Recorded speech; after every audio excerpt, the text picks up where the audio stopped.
Hello? Can you guys hear me now? Yes, yes. All right. So Please, I have a question. Just a clarification. It's on our laptop we are downloading this, right? yes, please. So wait, Okay. just to be sure, you all have laptops, right? Because I think it was part of the um like part of the selection criteria for this class. Because if you don't have a laptop, it's like you'll not be able to like cope. Okay, if you don't have a laptop, please can you just indicate? Let me be sure.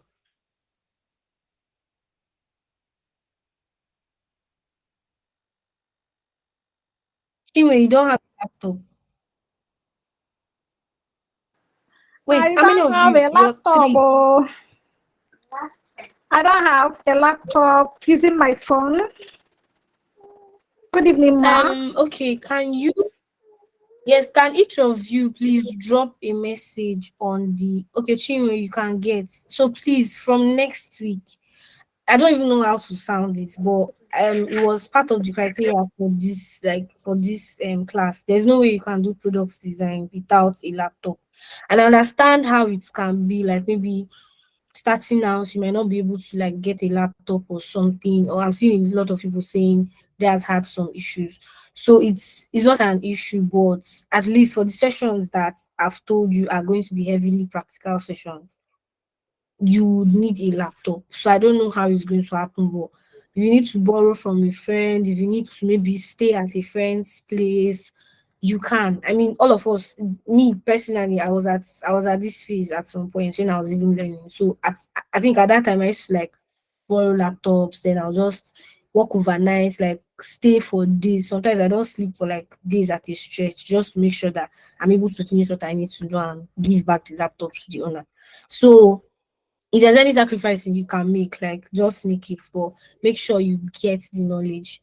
All of those things I did that time, even if I did not have my laptop at the time, the knowledge it stuck with me. And even when I now got my own laptop and like now I have like a couple, not a couple of them, but at least I have laptops now. So if at least now it's like the knowledge is still there, it's transferable. I'm able to now share some of those things that I learned, if like all through my journey now with you.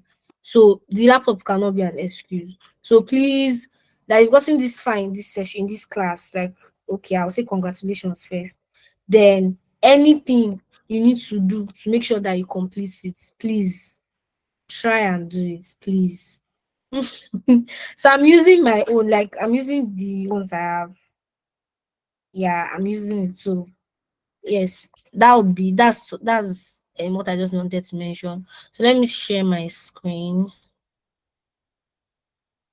Today's session is not supposed to be talk, like straight to the point, straight to the point. If you can see my screen, please let me know.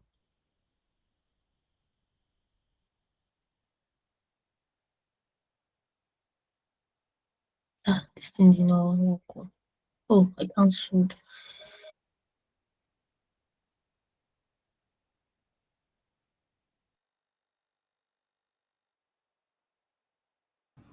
You can see my screen, right? Okay, thank you. Yeah, so in today's session we'll be talking about research planning, and research planning means basically planning for your research process. So like we've always been talking about the different processes of how to go about research, different research methodologies. Now you've gotten a project, a client has told you, okay, Helen, I have a problem that I need to solve, and I need you to be the UX designer, the product designer on this my project. Now the person tells you, okay, this project is around I'm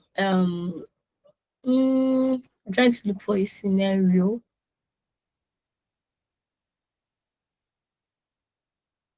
Okay, housekeeping, like um how can people have a better experience with like um managing their houses, their not houses per se, but like there's a word I'm looking for.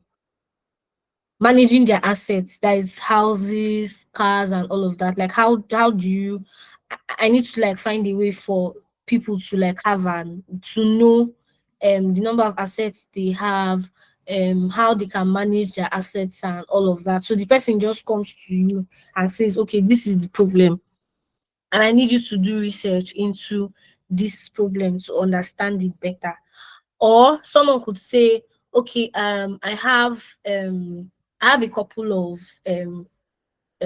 okay, I have a problem, and the problem is relating to youth and their learning experiences, how to give youths a better learning experience, right? Adults who maybe have never experienced, like they're already grown up, but they don't really have the whole educational experience growing up. So how do you give them a wonderful learning experience even as adults? So that's like the person comes to you, and that is like the definition of what the problem is. So first of all, what we are trying to now do in this session is to understand how you go about planning for that research process. How do you put yourself together to be able to ensure that you carry out this research process? Now, there's a popular saying that goes that we always hear, like, if you fail to plan, then you've planned to fail. Now, in research, the same thing stands. If you do not properly plan for your research process, then you've already signed up for failure and you would fail. Even if at the end of the day you bring up a solution or you come up with a product, it might eventually fail. Maybe for some reason miracle just happens. But then processes, like, there are processes to things, and once these processes are not properly gone through, once there is no thoroughness in these processes, it tends to lose its, let's say, like those ingredients that would make it a whole, a perfect, let's say, product, or if I could use the word like perfect in quotes. So that's what research planning is all about, is the key steps and considerations involved in planning a research project. Now you're a product designer and they've brought this to you. So the question that will now go through your head is, okay, so what do I do? Like, that's the first thing that always comes to my mind. What do I do? So that's basically what research planning is about. Now, I'm going to be touching on the key elements of research planning, or rather, I would say the key elements of a research plan, then what research planning is, and why research planning is important. And I think I've already mentioned this. It's like you cannot overemphasize the need for planning. There's this productivity hack that if you can spend about 90% of the early hours of your day planning for that day, then it just saves you more than 100%. It's just more than 10% that you would have now spent trying to like figure out a lot of things. No, there's how they used to put the saying, like, if you use 90% of your time to plan, like properly plan for your day, the remaining 10%, you just see yourself executing things faster because you already know, okay, this is what I need to do and this is what I do not need to do. But a lot of times, if you just imagine, there are times when maybe you just wake up in the morning and you do not even like think of your day, you do not even scribble down anything, you do not even say, okay, let me set a to-do list. You just find out that you end up prioritizing things that should not be prioritized. So that's basically what research planning is about. And if you do not go through that process, then at the end of the day, it will just be chaotic for you. So yeah, so in understanding a research plan, the first thing you need to make sure you set in place are your goals. So your goals are basically, what is it that, like, why do I even need to do this in the first place? What are the objectives? So this person has come to you with this problem and told you, okay, yes, this is the problem I need you to solve for me. You're a designer, right? You said you've gone through TEFEM 6 months training and internship program in the TEFEM African Fellowship. So it means you should be able to solve a problem. I mean, you're a critical thinker, you're a designer, so you're a problem solver. So please, I need you to solve this problem for me. Okay, I now say, so the first thing you need to understand is, why do you even need to solve that problem? If there is no reason to it, then it will not be a tangible problem to solve. You need to be able to see that, okay, what's going to be the value if this problem is solved. And one of the ways you can measure for this is SMART goals. So SMART goals, that is defining your goals. SMART goals, SMART is an acronym for um simple, measurable, achievable.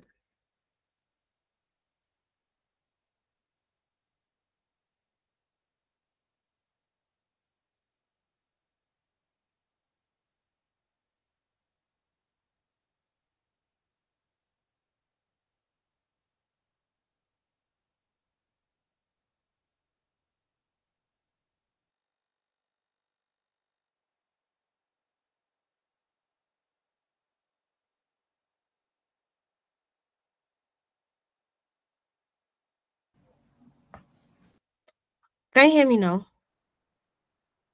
Yes, we can hear you. Yes, we Okay, can. I didn't know I got muted.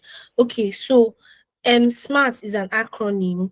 S stands for specific, M stands for measurable, A stands for achievable, R stands for relevant, and T stands for time bound. So you can just quickly take note of that. S specific, measurable, achievable, relevant, and time bound. Thank you, Okoro, for that. Okay, so um just to be sure everybody got it, can you just quickly type it and drop it on the chat? Let me be sure everyone was able to follow up. Okoro gift has dropped has. I want to see at least 10 people telling me what it is before I go on.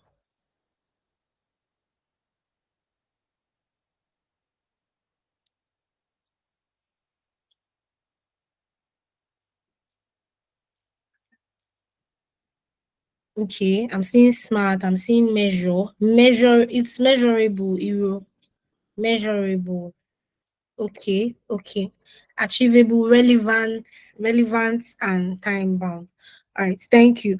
So specific simply means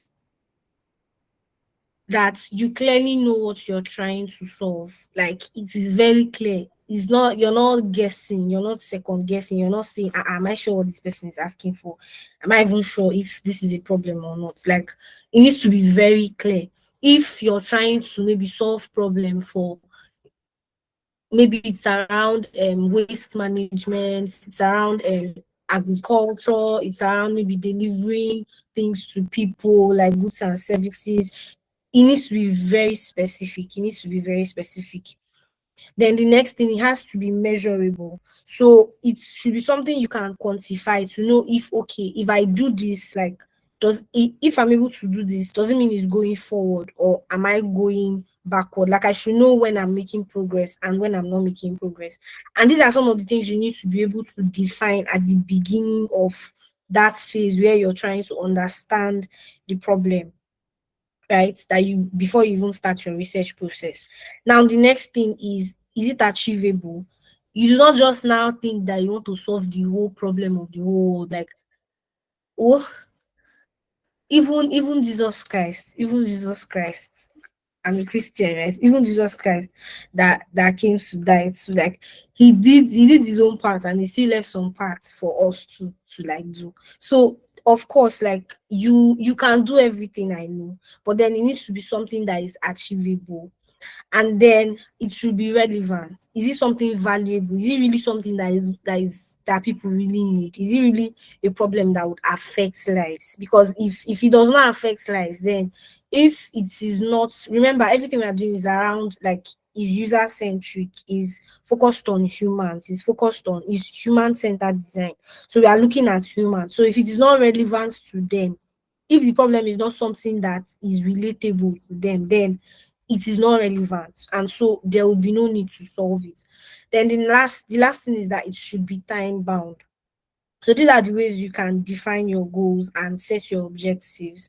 Then once you've been able to identify this, then you clearly now state what your research objectives are.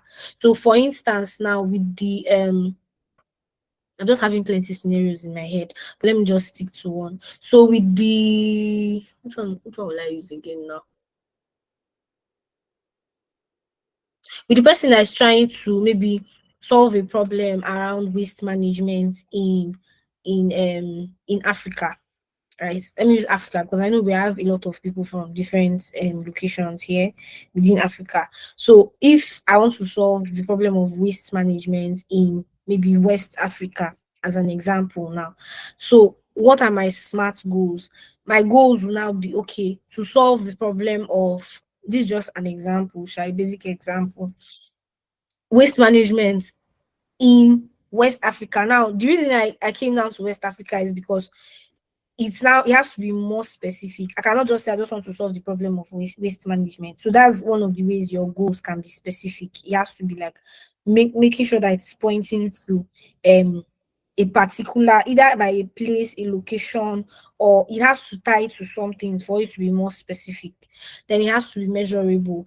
At the end of this project, I want to make sure that like the maybe the percentage of wastes in West Africa is maybe reduced by so percentages by percentage.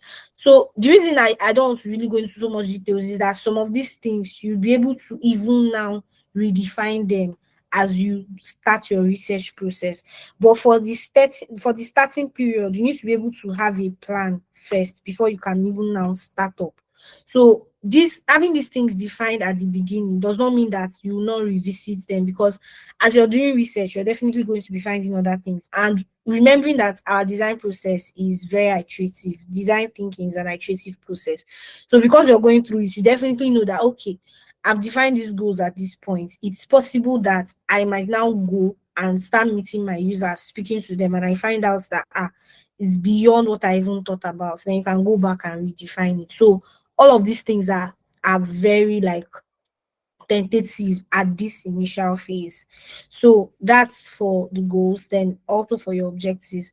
Then the next thing you need to do is now align it with your research questions. Now research questions are basically questions that launch you into like how like put it now, you're trying to solve a problem, right? And you've already defined what that problem is. You've defined the goals around the problem. That is the reasons why you need to solve that problem. You've defined your objectives. Now, your research questions are those questions that would help you to understand that problem better. Like, what are those things I even need to go and find out now that would help me understand these problems better? So that's basically what your research questions are. So at this phase, you need to understand that those your questions are aligning with your objectives. In fact, everything you're doing within your research process, it has to align with your objectives. And that's why you're setting the objectives in the first place.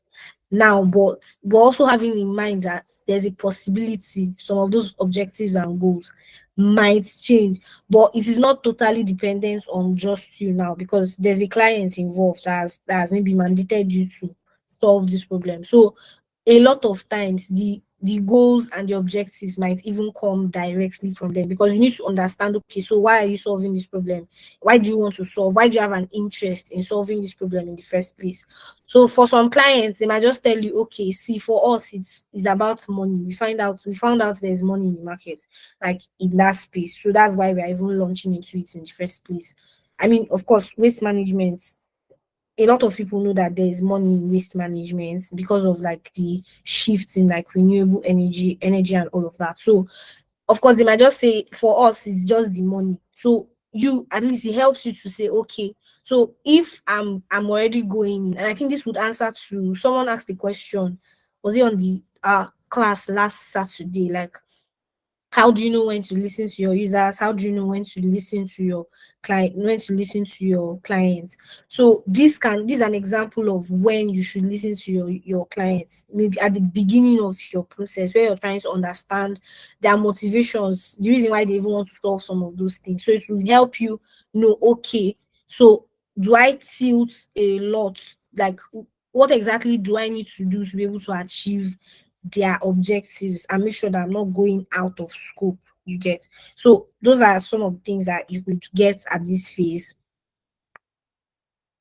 Then moving on, so a research plan is actually in most cases it could be a documentation, like it could be something you need to document. Sometimes, like some clients could even ask you for it before you even start, because it kind of gives them a picture of what will go into the research, how long it will take, and all of that.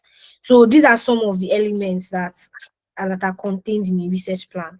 And if I were you, I would really pay so much attention to this, because for our session on Monday, I really don't know how detailed we need to go, but I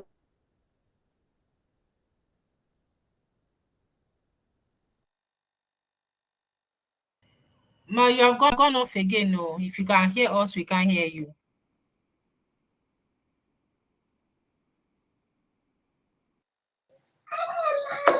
We can't hear you, ma. We can't hear you, ma.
can anybody hear me? Yes, we can Yes, we hear can you. hear you now. Yes, we Okay. can hear you now. Yes, we can Thank hear you you. now. All right. Thank you. Apologies for the break in transmission. I didn't know my network source went off. Okay. So can you see my screen?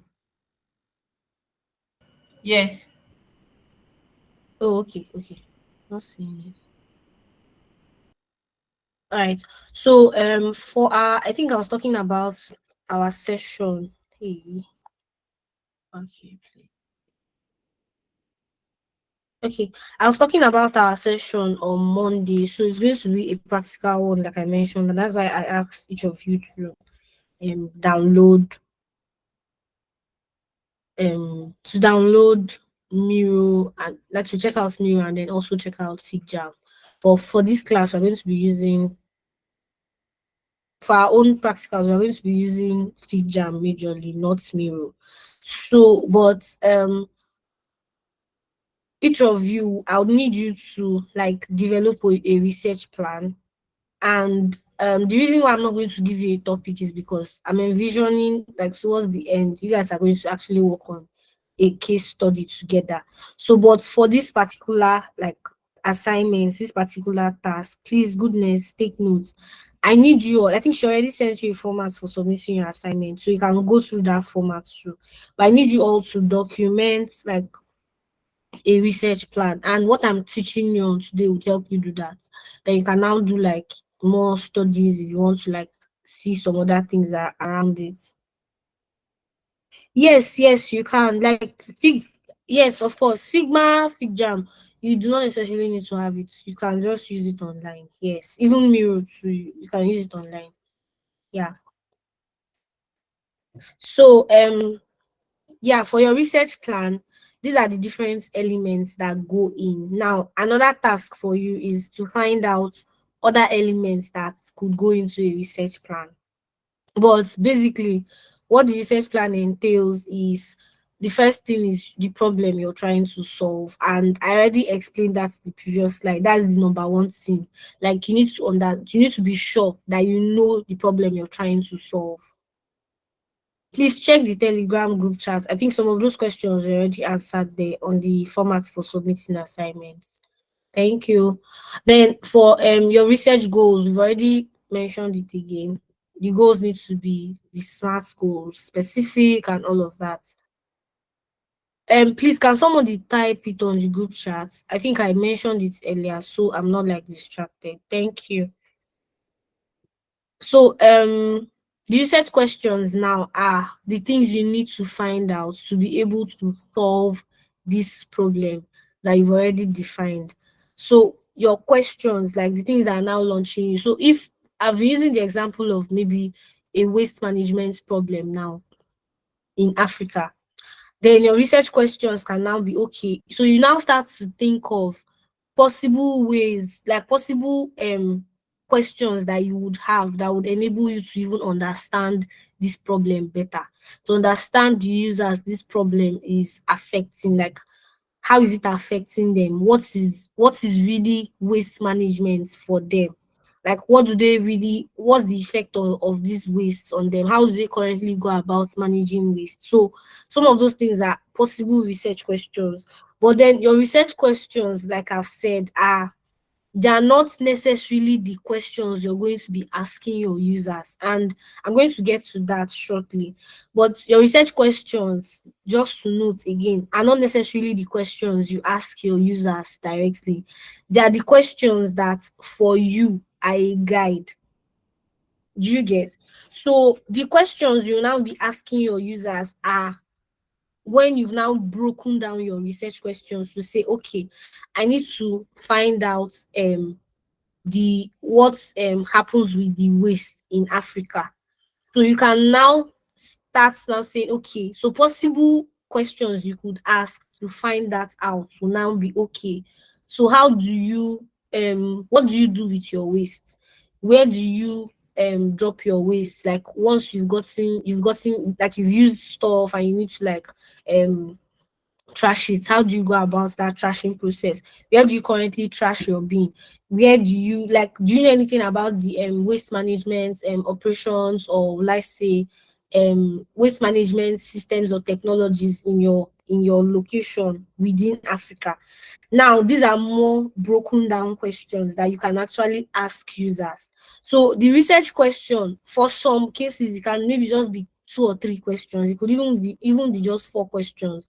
But the other questions, so just think of the research questions as the let's say, if now we have a family where we have the parents and then we have the children. Now the parents, we have majorly father and mother.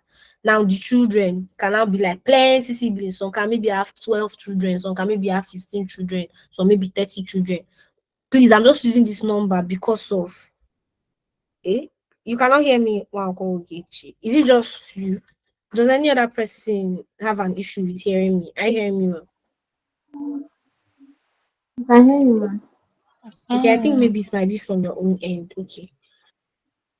Yeah. So if we have mother and we mother father, then we now have children. So the parents are the research questions that they are your major focus. And remember, you've gotten them in a way that they align with your goals. We'll go into some examples of this. I really wanted to add some examples here, but I didn't have a lot of time to like make sure I added that. But I'm just expecting that by our Monday session we'll thoroughly go into it.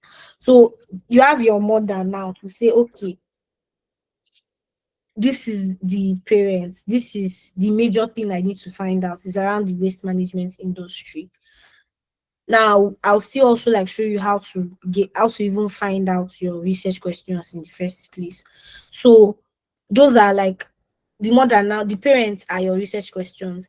Then when you've now determined, okay, these are the kind of people I'm going to be asking these questions, then you now know, okay, this is a way I can break down these questions within those different people. Because now, if using even this waste management as an example, you might even find out that you might not even need to interface just with the people that maybe like normal families that they have waste and they have to like trash it, they have to dispose of it. You might even need to now go and meet like what do you call those people? Like waste management organizations that kind of do it, or even maybe like governmental policies and practices around waste management in those locations that are specific to you. In this context now, it would be West Africa. So you now find out that because you know your research question is now guiding you to, okay, these are the people I can ask questions, these are the people I can maybe these are people I can get a lot of information from. I don't just need these people, I need these people too. So you're seeing that in your planning process, a lot of these things you now have a direction towards it. So that's what the planning helps you to do. Then once you've determined what your research questions are, the things you need to find out to be able to solve your problem, or solve the problem that you've been given or assigned, or the problem you've taken on as a responsibility to kind of solve. Then the next thing you now need to know is, how do I go about getting the answers to what I need to find out? And that's your methodology. And I'll not go into details because we've touched on it like in our last two sessions where we talked about quantitative methods, qualitative methods, depending on the kind of data now that you need. Sometimes it could be specific from the clients. They could say, okay, for us, we want this is the kind of data we want. Maybe we already have a lot of data, like based on numbers. So we just need you to now speak with the people and give us qualitative data. It could be from them. Then a lot of times it could also now be from your research questions, where you've like said, okay, these are the questions now. So based on the kind of questions I have, this is the kind of methodology that can give me answers to those questions. So some activities now, like the card sorting activity we talked about the other day, the card sorting activity could now be maybe just normal user interviews. All of those things will now be dependent on your research question. So each of these steps are feeding the next process, like they're feeding the next step in the process. Then the next thing now, after you've determined your methodology, is to now know, okay, who can I get these answers from? So a lot of times you might even like these three phases, like the research question, methodology, and users, it will go hand in hand, because sometimes maybe when you're thinking of the questions, you already kind of know, okay, these are the kind of people I'm envisioning asking them. So it could go in any order, but within these three, they kind of happen maybe simultaneously. Then the last two things, I'll not really go into much details about, but okay, for the timeline and resources is like maybe you now need to do negotiations, you need to now negotiate and all of that with your clients, because now you've understood, okay, this is what the problem is about, this is how long it might take me to solve it. So all of those things will now guide you into how long it will take you to be able to get the answers that you need to be able to solve that problem, and what you need to be able to solve it. So these are some of the key elements of a research plan. Now, the last thing there is your research design. So this is basically you now actually executing these processes that you've kind of put in place. So from your this thing, you now know, okay, this is the methodology. So how do you now go about preparing to carry out those methodologies? So if maybe you said, I want to ask like 10 people, I want to do like one-on-one interviews for about ten people. So you now say, okay, for these 10 people, these are the kind of questions I'm asking them. You determine those kind of questions. Now you arrange, like that's where you now start arranging your questions. This is the question that will come first. This is the question that will come next. All those extra things. And then if there are cases where maybe you now need to use maybe for surveys, you now need to use a survey tool like maybe Google Form or Type Form. You have a lot of options out there. So you could now start like imputing your questions on some of those things to actually like prepare for the research and now go about like the process of collecting your data. So that's majorly all there is to do with research planning. And most of these things, like I've said, they all happen within your head. a lot of times. Or if you're in a collaborative environment, you could be having maybe brainstorming sessions to decide on some of these things, to define some of these things. So for like the projects you guys will be working on towards the end of the classes, you'll be in groups. So if maybe each of you are giving different problems that you need to, like problem statements that you need to do a case study on.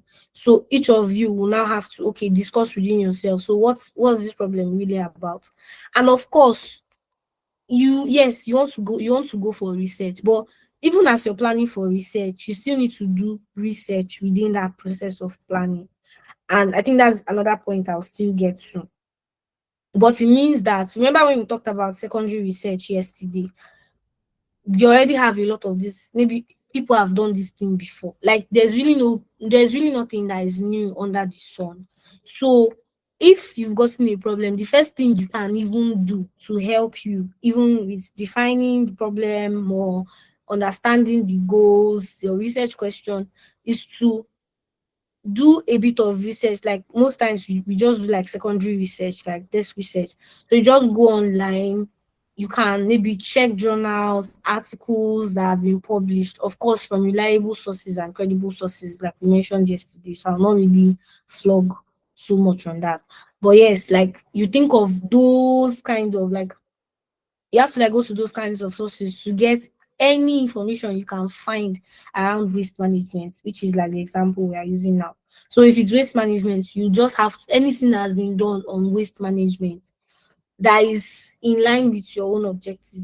You have to now like do a study on it. Then that way it will guide you to see, okay, these are the gaps that these people had.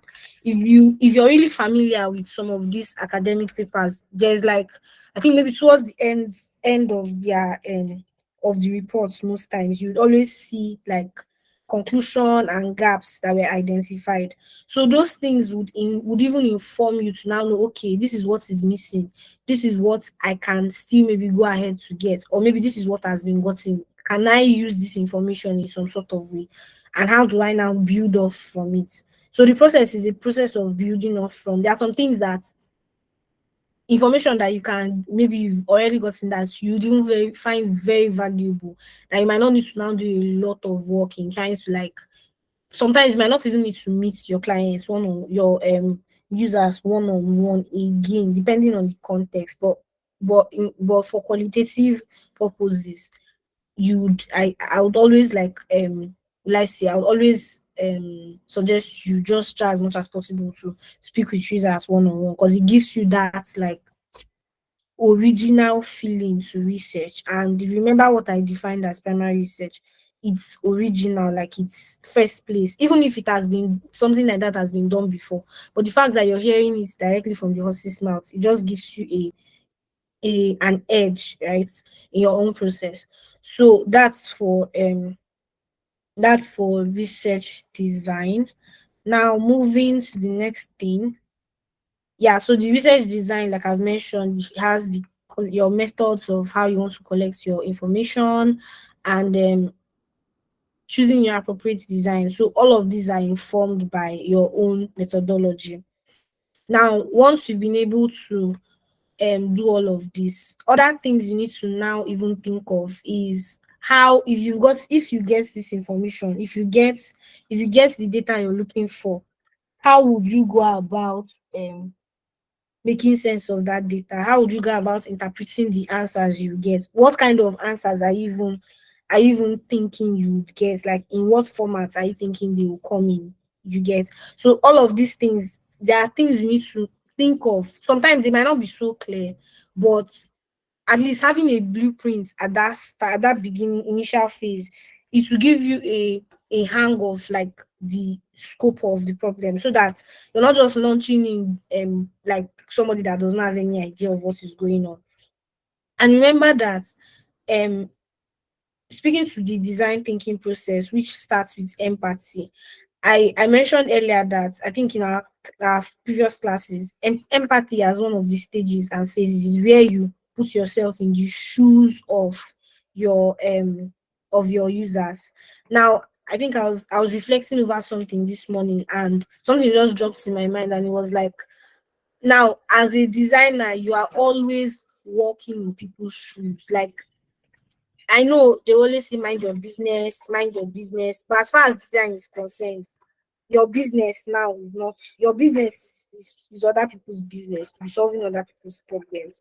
So for you to be able to do that, you need to know that okay, any information that you're getting, all of these things, you need to be able to put them together and make sure that you do not, because if you're always, maybe imagine there are times when you can even have maybe a project you're doing in agriculture, you're doing one in agriculture, you're doing one in waste management, you're doing one in this. If you're not grounded, like if you're not able to plan yourself well, you just see yourself mixing up a lot of things. But by planning yourself, you see that okay, you can actually do this, because definitely that flexibility of going in between shoes, being in different businesses at the same time, it just guides you when you've been able to have a plan that you have for yourself in each of these processes. So that's basically what the research planning process is about. And actually that's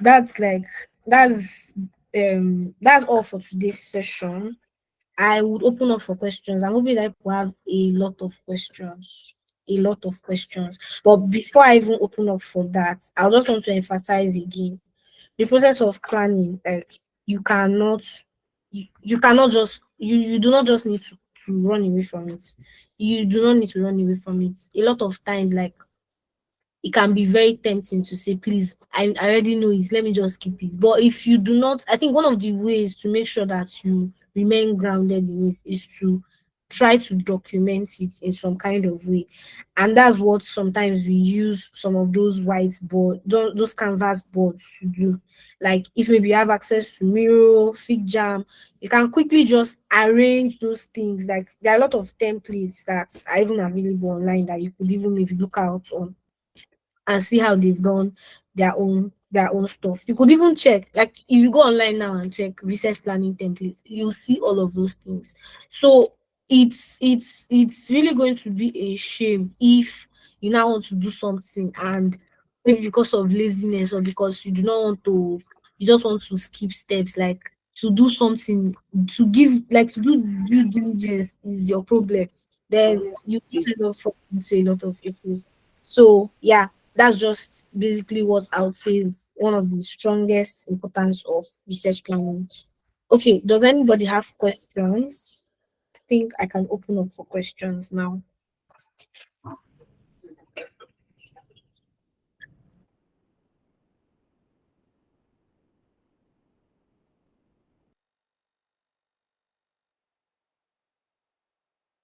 Okay, your hand is up. You can speak.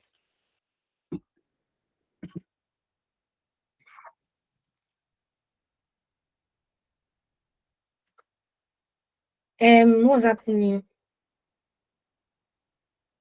Oh, I was on mute. Sorry. Can you hear me now? Yes, I can. Okay, I was saying, I just wanted to point out what I've noticed that in terms of research, like most, like the Nigerian company, they don't prioritize on research. They believe once the UI is okay, they are not after, oh my name, they are not after the process of the research. Just give them the UI designer. That's what exactly they're after, not the UX. So I don't know, how do you like strike a balance between that? Okay, thank you, Gechi. So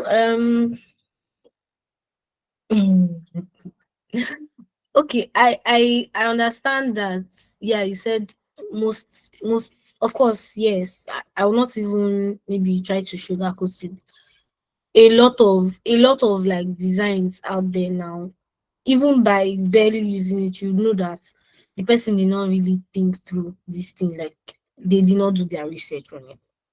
And that's part of the reasons why when we wanted to like start this will I say this training, I love UI UX. Like I love product design as a field, but I think one of the biggest questions I had when I started was this same question you had on like striking that balance. Because if somebody comes to you, if most of these businesses, they do not get grounded in research. Most of these things are what I would say like causes some businesses to fail at the long run, because you're building these products for people, you're designing it for people, so it needs to be grounded in their actual needs, right? So if maybe you have a client and they are persistent, they're telling you, see, for me it's about the money and we don't have the time for you to start doing all of those things. Now that's where you yourself, you now have to like set your own priorities. There are times when you see that, okay, so maybe there are times you might need to just stand your ground and say, I cannot get involved in a process that is going to fail. I think for me, that's one of the principles I've told myself. If I'm not sure, if I'm not like 100% sure, maybe not 100%, but if I'm not at least 90% certain that this process is grounded properly, then I cannot get involved in it. Like, it doesn't make any sense to get involved in something that will fail at the end of the day, because it is your own career that is now going to be on the line. It's your own career that is going to be on the line. So if one of the roles that you play as a designer, beyond just maybe taking up a project, a client telling you something and you're always saying, yeah, yes, yes, I've heard you, yes, I'll do it. It is not your duty to always say yes. Even users can be saying things, and a lot of times even what users are telling you to do is not even what you need to do. Do you get? So one of the things you need to learn, one of the strongest things you need to learn as a skill is to be able to stand your ground sometimes and say no to some certain things, and to be able to advise your clients. So do not just tell them, no, no, no, no, no, I cannot do it. Like, find a way to have a balance with them. So make them understand that, okay, for you, like, you understand what it can be like maybe to be in their own place in terms of their own. I mean, you need to also put yourself in their own shoes, because like I've said, you're always wearing people's shoes. So even your clients, sometimes you can even look at them as your own users, because for you now, you're working on yourself, you're building a skill, you're already building yourself in the process. So you're actually a product that users would need. You get, your service as a product designer is for users too. So the way you even relate with your users, it's also going to tell if you're a successful product yourself. So one of the things you can do is to have that mentality that, okay, every client that comes to me is not just going to hear, yes, I'm going to do it. It's not just going to hear, okay, yes, I'll take on this project, but I'm going to impact positively in that person's project, in that client's business. When you have that mentality, anything that you're doing, like, you just see it naturally playing out. And by the time you've done it one, two, three times and you've gotten evidence, then you can now, the next time they are coming to you, what they want to see is results. What your clients are interested in is results. If you've done research somewhere and you've done a project that, based on your research, that project is now like is now successful, right? Then you can now use it to say, okay, so because reference to so I've always told you people, if there's anything that always stands at the end of the day is data. How are you backing something up? Like, if you're saying, like I think you said Nigerians, they don't really value research that much. I mean, you can just say it, yes, people might know that is true, but do you have data to back it up? Do you understand? So in cases like that, imagine you're not telling your client something they want to really see. So it's now your own duty to go outside the box and say, okay, I can even get value for you even before, like, we've gone a lot and gone really far in this process. Show them the value of research in the process, and that's why, like, we are doing this training, so that you make the difference outside there. At the end of the day, once you stand, and maybe somebody that did not really understand the basics of research is standing as a product designer, they're able to spot that you people are totally different, because you're coming from a different standpoint. So for me, it's more of a mindset thing. Is a way you need to just like tell yourself consciously, I cannot work on something that would fail, and have a way to communicate it nicely to your clients as well. And you just see things like working out. At first, it might not be so easy, but Yeah, you also need to sometimes stand your ground. But at this beginning phase, just learn the process very well. Yeah. Did I answer your question? Yes, you did. Thank you. You're welcome. Okay, Munachi, your hand is raised.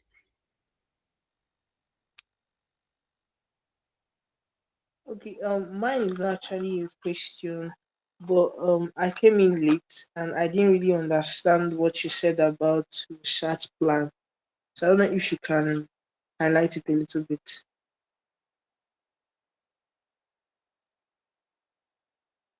What I said about what research plan or research design. So research design. Oh, okay.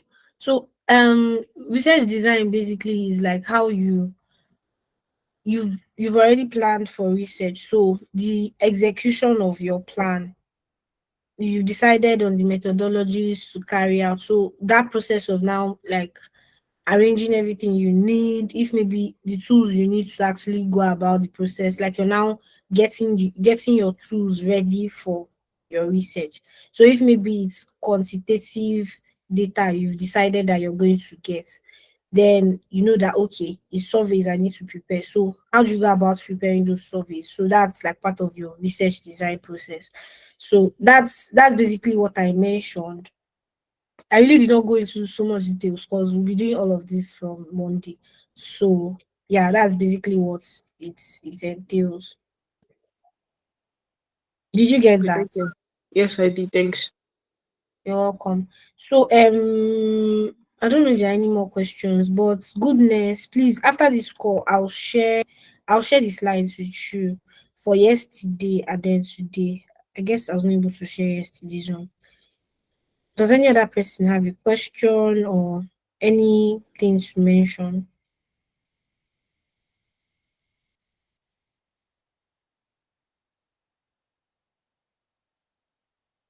Okay, no questions. Okay, so I'll be wrapping up with this session. Okay, please, is it a question or something? Hello, good evening. Can you hear me? Yes, I can hear you. Okay. Thank you for today. I got virtually like what you said, and I had my points, but I'll still go and read more. But I just want to say something concerning this attendance. Sorry, because I'm always. Can I say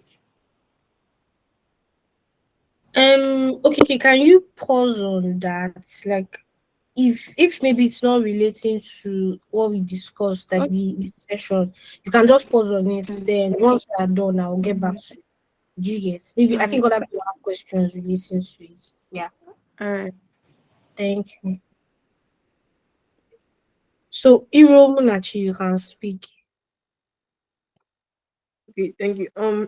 Something just came to my mind. I can remember then in school, probably we are given a topic to work on, and in the process of doing the research, we found out that there are no research papers like articles about the topic we want to research on. So, in the case of product design, let's say we want to work on something and the same situation happens, there are no articles to get so that to back up our research questions or answers.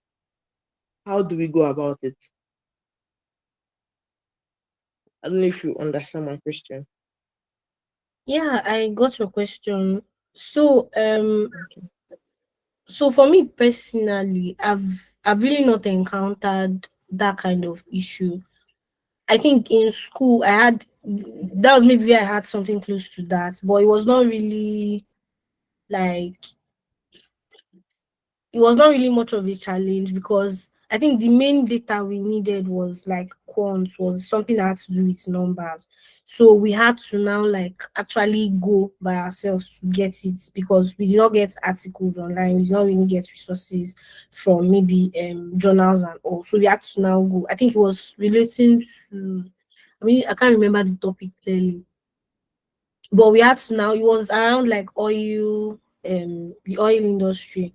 oil and gas. So we had to go to I think NNPC then. Yeah. So we had to go there to actually get the information firsthand. So for me, I would say if you cannot get secondary and maybe because of the nature of the project that you're trying to do, although it's very difficult, most times you might not even those occasions are quite rare. So what you can do is maybe do a semi, I'll call it maybe semi interviews at the beginning, like maybe if you can consult an expert in the industry just to get some level of information, because if you cannot get anything maybe from online sources and secondary sources, then you can just maybe just quickly get somebody that's an expert in that industry and get all those like basic information you need to build off from in your research planning process. So I think that's one of the ways you can also go about it. And also try as much as possible to communicate this with your clients, because they need to know that this, because if for you to have that kind of case, it means that it's maybe a rare kind of project or something. So just always try to communicate it with them to know that. But this is one of the ways you can go about it, by seeking maybe expert knowledge in the field. Okay, Does that thank answer you. you? Yeah, you're Yes, yes, welcome. thank you. Okay. Shema, you can go. You can speak last, then we can wrap up. Okay, good evening, everybody. Good evening, Ma. The assignment you gave us, you said document a research plan. I don't understand how will I go about it. Okay, just to not waste time, I think I've already mentioned it. Like I've always been giving the example with waste management. So I'll drop a prompt. I'll drop a prompt on the Telegram group. Then I don't know if goodness, are you on the call?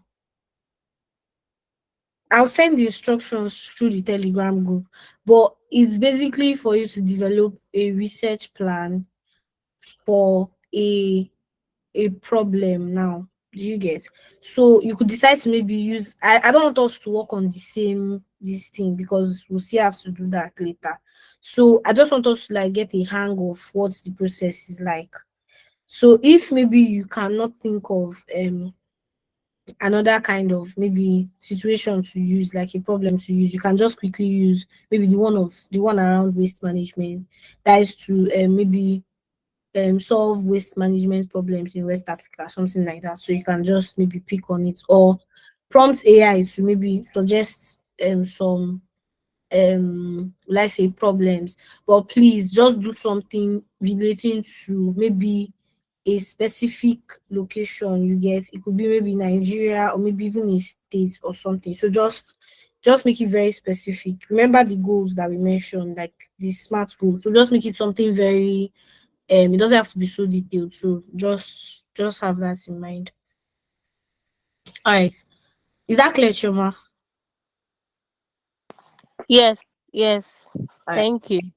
thank you. So I'll be ending the recording now.